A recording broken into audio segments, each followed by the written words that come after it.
சங்கீதம் அதிகாரம் 80.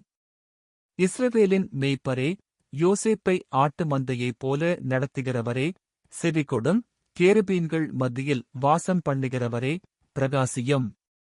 எப்ராயிம், பென்யமீன், மனாசே என்பவர்களுக்கு முன்பாக நீர் உமது வல்லமையை எழுப்பி எங்களை இரட்சிக்க வந்தருளும்.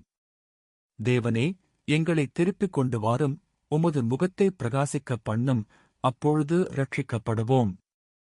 சேனைகளின் தேவனாகிய கர்த்தாவே, உமது ஜனத்தின் விண்ணப்பத்துக்கு விரோதமாய் நீர் எதுவரைக்கும் கோபங்கொள்வீர்? கண்ணீராகிய அப்பத்தை அவர்களுக்கு போஜனமாகவும் மிகுதியான கண்ணீரையே அவர்களுக்கு பானமாகவும் கொடுத்தீர். எங்கள் அயலாருக்கு எங்களை வழக்காக வைக்கிறீர், எங்கள் சத்துருக்கள் எங்களை பரியாசம் பண்ணுகிறார்கள். சேனைகளின் தேவனே, எங்களை திருப்பிக் கொண்டு வாரும், உமது முகத்தை பிரகாசிக்கப் பண்ணும், அப்பொழுது இரட்சிக்கப்படுவோம். நீர் எகிப்திலிருந்து ஒரு திராட்சைக் கொடியைக் கொண்டு வந்து ஜாதிகளைத் துரத்திவிட்டு அதை நாட்டினீர்.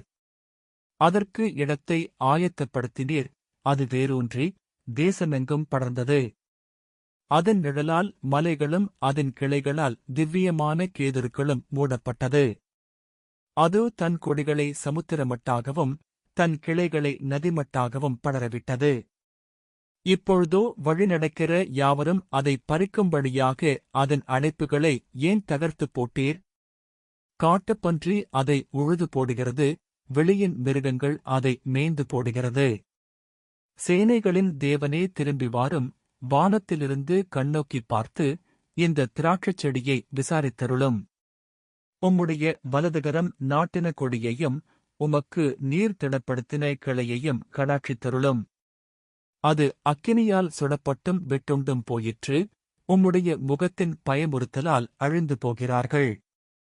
உமது கரம் உமது வலது பாரசத்து புருஷன் மீதிலும் உமக்கு நீர் திடப்படுத்தின மனுஷகுமாரன் மீதிலும் இருப்பதாக.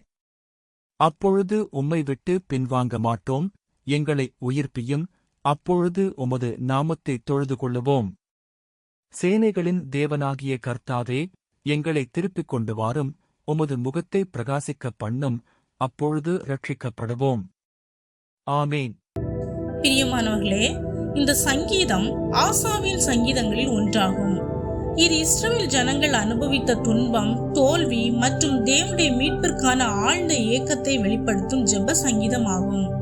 இந்த சங்கீதத்தில் தேவன் இஸ்ரவேலின் மேய்ப்பராக இருந்து அவர்களை எகிப்து தேசத்திலிருந்து கொண்டு வருகிறார். ஆனால் ஜனங்கள் தேவனை மறந்து பாவம் செய்து அவரை விட்டு விலகியதால் அந்த பாதுகாப்பு நீக்கப்பட்டதாக சங்கீதக்காரன் வேதனையுடன் கூறுகிறார். தேவனுடைய ஆசீர்வாதம் இல்லாமல் நம்முடைய முயற்சிகள் நிலைக்காது. ஒரு காலத்தில் தேவன் நம்மை உயர்த்தினார் என்றாலும் நாம் அவரை விட்டு விலகும் போது வாழ்க்கை கஷ்டமானதாய் மாறும்.